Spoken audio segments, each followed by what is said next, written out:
ஒரு 36 வயசே ஆன ஒரு பொண்ணு கொடூரமாக தான் வீட்டில் இறந்து போயிருக்காங்க. உங்களால் நம்ப முடியுதா? 2022 லூசியானா அப்படிங்கிற மாநிலத்தில் ஒரு வீட்டில் 10 வருஷமாக உட்கார்ந்த நிலையில் ஒரு பொண்ணு பாதி அழுகிய நிலையிலையும் பாதி எலும்பாகவும் ரொம்ப கொடூரமாக இறந்து போன நிலையில் இருந்திருக்காங்க.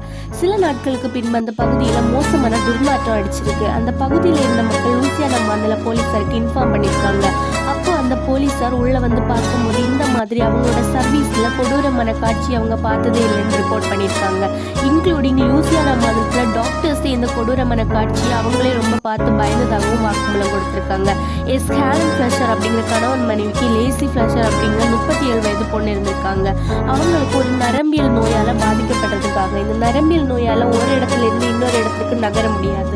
நார்மல் ஃபுட் மட்டும்தான் அவங்களால எடுத்துக்க முடியும். மற்றபடி அவங்களால வேற எதுவுமே பண்ண முடியாது. காலப்போக்கில் அவங்க பெற்றோர்களை அவங்கள பார்க்காம போனதுனால ஒரே இடத்துல சுமார் 10 வருஷமா இருந்து இறந்து போயிருக்காங்க. அவங்கள கவனிக்க ஆள் இல்லாம ரொம்ப கொடூரமா இறந்து போயிருக்காங்க.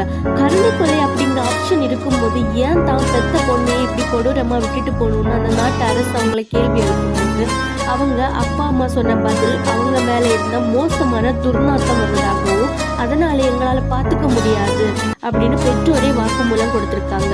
எவ்வளவு பெரிய கேவலமான ஒரு விஷயம்.